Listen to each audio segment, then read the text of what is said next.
Tout le monde pense que l'amour rend fort. Mais parfois, il vous rend aveugle. Bertin n'était pas un homme faible. Il était juste prêt à tout, pour ne pas être seul. Il a payé pour de l'amour. Supplié pour un enfant. Accepté l'inacceptable. Et le jour où son rêve est enfin devenu réalité, et qu'il voulut en profiter, c'est là que son cauchemar a commencé. Bertin était un homme très doux et calme. Il était de nature à laisser couler les problèmes, plutôt que de les affronter. Pour lui les disputes, les colères, n'entraient pas dans la description de sa vie à lui. Son souhait avait toujours été d'avoir beaucoup d'enfants. Mais le coup du sort en a décidé autrement.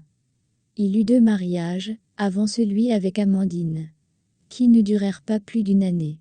Il avait un problème d'infertilité, et peinait réellement à procréer. L'échec de ses mariages trouva leur cause essentiellement de ce fait. Sa réputation aussi en prit un coup. Plus aucune femme ne souhaitait réellement tenter l'expérience, encore avec lui. Bertin s'était résolu à demeurer seul et sans enfant.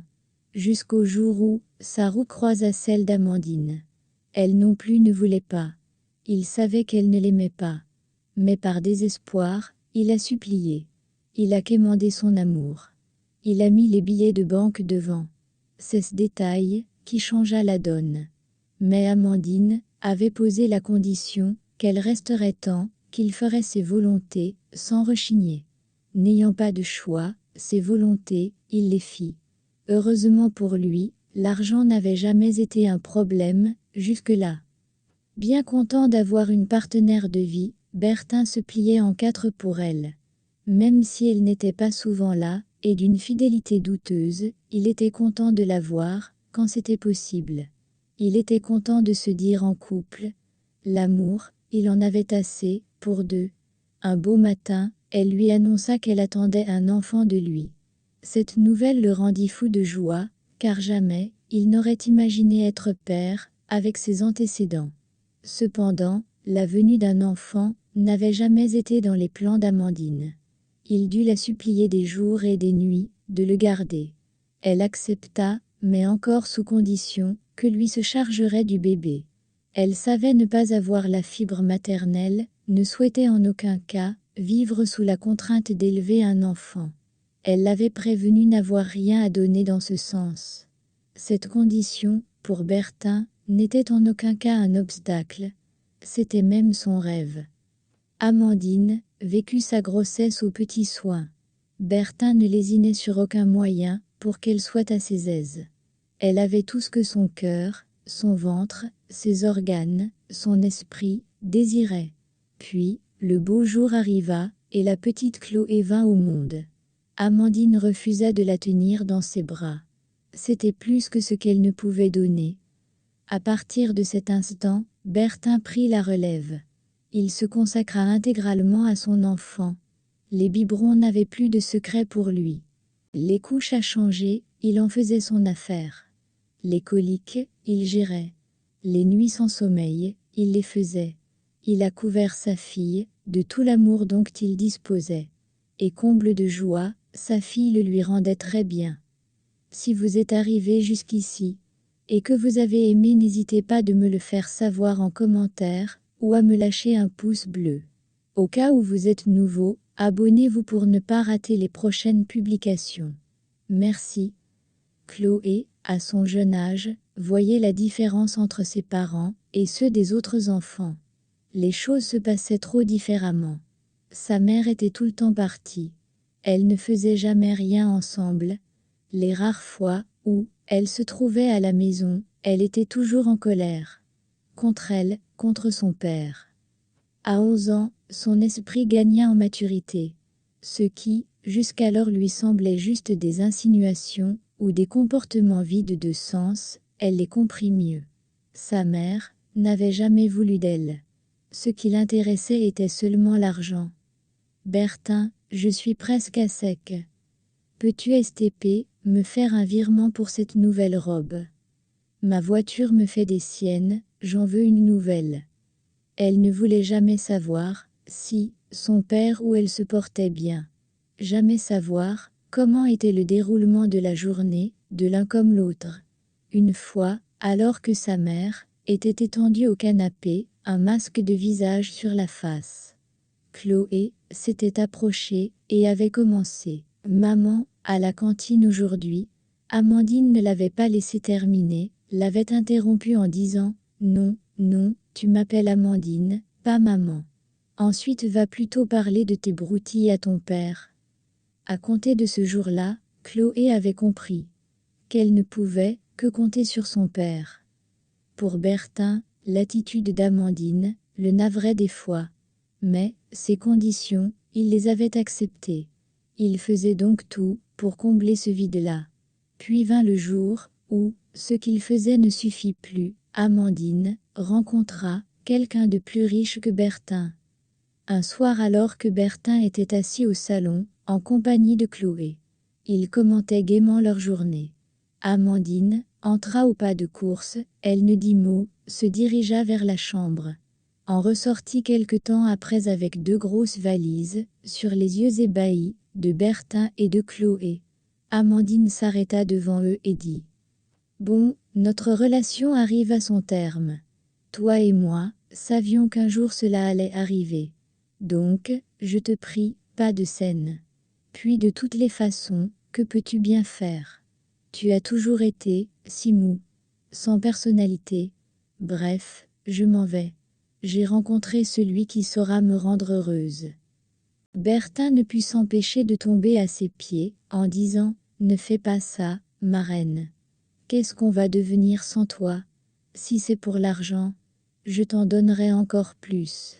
Dis-moi juste ce que tu veux, et je te donnerai. Ne nous abandonne pas, je t'en supplie. » C'est exactement de ça que je parlais. Tu n'as pas d'amour-propre. Tu n'es qu'une mauviette. Pas de poigne. Tu n'es même pas capable de faire une petite secousse à quelqu'un. Je veux vivre quelque chose d'autre, plus de sensations. Ma vie à tes côtés m'ennuie. Quitte sur mon chemin. Dit Amandine, en bousculant Bertin, pour se frayer un chemin, et s'en aller. Resté derrière, Bertin ne put retenir ses larmes. Il sentit une petite main se poser sur son épaule. Il se tourna et vit son enfant. Chloé le regardait, les yeux pleins de larmes. La scène l'avait tellement surpris qu'il avait oublié sa présence. Cela le fit encore plus mal que la petite ait assisté à cette scène. Il aurait tellement voulu éviter que les choses se passent ainsi. La seule chose que Bertin put faire fut de juste la prendre dans ses bras. Lui dire que, lui il serait là, pour elle, elle n'avait pas à avoir peur. Malgré les efforts de son père, pour adoucir les bords, Chloé avait bien compris que sa mère était partie, car elle ne ressentait aucune affection pour eux. Son père était inoffensif, et n'était plus assez riche pour sa mère. Son père avait beau lui demander de ne pas en tenir compte, mais Chloé ne pouvait pas s'empêcher d'en vouloir à sa mère.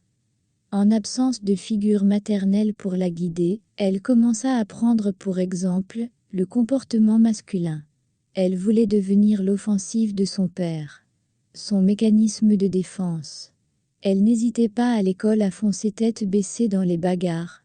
Avec son père, elle était un sucre. Mais avec toute autre personne, elle avait un venin à nul d'autre pareil. Pendant près de 2 ans, elle se construisit une carapace imperméable, dont seul son père avait les clés.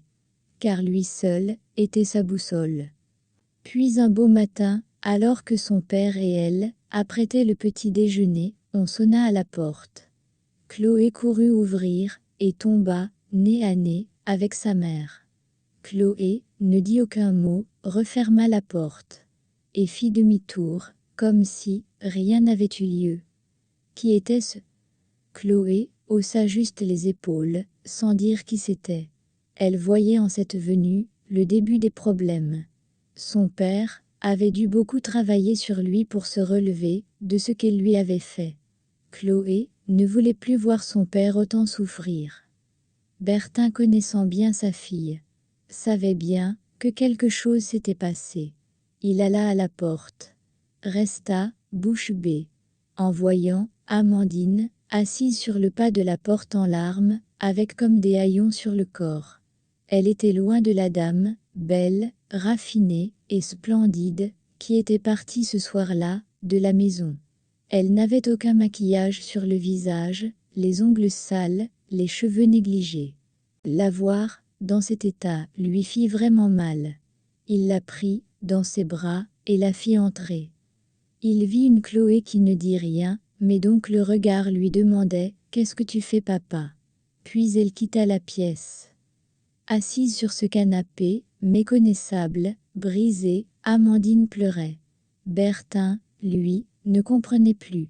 Celle qui les avait abandonnés revenait aujourd'hui, détruite. Mais une question brûlait l'air. Qu'est-ce qui avait bien pu réduire cette femme, autrefois intouchable, à cet état? Dans l'ombre, Chloé observait. Silencieuse, froide, et pour la première fois, ce n'était pas sa mère qu'elle craignait. La suite nous en dira plus. Si vous êtes arrivé jusqu'ici, et que vous avez aimé, n'hésitez pas de me le faire savoir en commentaire, ou à me lâcher un pouce bleu. Au cas où vous êtes nouveau, abonnez-vous pour ne pas rater les prochaines publications. Merci.